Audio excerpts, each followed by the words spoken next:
Viewers, আসসালামু আলাইকুম। আমি আজ উত্তরবঙ্গের একটি রেসিপি দেখাবো। এই রেসিপিটি হলো ছোট চিংড়ি দিয়ে মাসকলাইয়ের ডাল রান্না করব আজ। এই রেসিপিটি বানাতে যেসব উপকরণ লাগে আমি এখন তা দেখিয়ে দিচ্ছি। আমি 2 কাপ মাসকলাইয়ের ডাল নিয়েছি, আধা কাপ পেঁয়াজ কুচি, কিছু চিংড়ি মাছ, হলুদ, মরিচ, ধনিয়া ও জিরার ফাঁকি আমি 1 টেবিল চামচ করে নিয়েছি। সরিষার তেল নিয়েছি,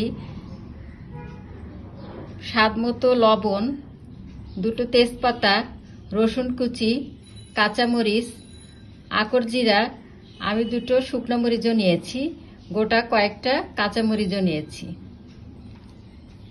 চলেন এখন কথা না বাড়িয়ে মূল রেসিপিতে চলে যাই। আমি মাসকলাইয়ের ডালগুলো একটি ফ্রাই প্যানে ভেজে নিব।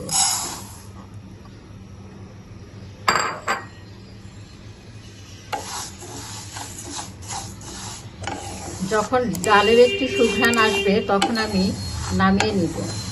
আমার ডালগুলো ভাজা হয়ে গেছে, এখন আমি ব্লেন্ড করে নিব।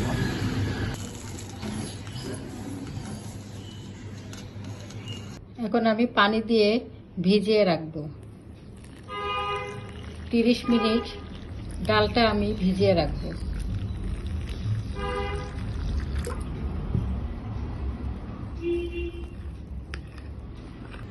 সরিষার তেল ঢেলে দিচ্ছি, আপনারা সয়াবিন তেলও দিতে পারবেন। আকর জিরা,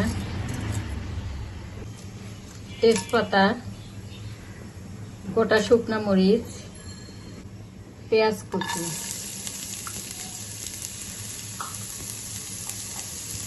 রসুন কুচি, হলুদ, মরিচ, ধনিয়ার গুঁড়া ঢেলে দিচ্ছি।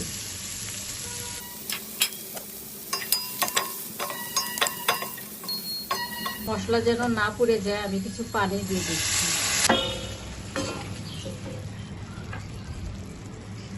চিংড়ি মাছগুলো দিয়ে দিলাম, স্বাদ মতো কিছু লবণ,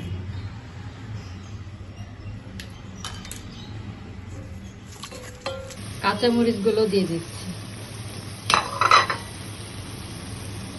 এখন আমি নেড়ে চেড়ে নিচ্ছি। এখন আমি ভিজিয়ে রাখা ডালগুলো চিংড়ি মাছে দিয়ে দিচ্ছি।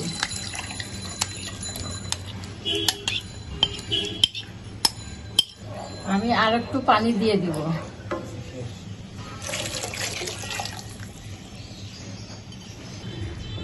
এখন আমি নেড়ে চেড়ে নিচ্ছি।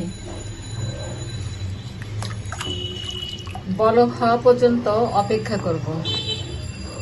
আমার ডালগুলো ফুটে গেছে।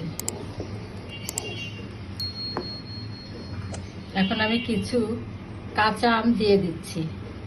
আপনারা এই আমটা স্কিপও করতে পারেন। তারপরে কিছু জিরার ফাঁকি দিয়ে দিচ্ছি।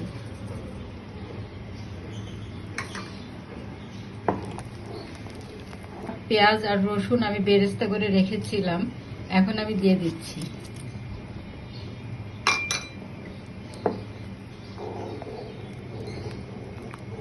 এই ডালটা গরম ভাতের সাথে খেতে অসাধারণ লাগে। আপনারা সবাই বাসায় একবার ট্রাই করে দেখবেন কেমন হয়েছে।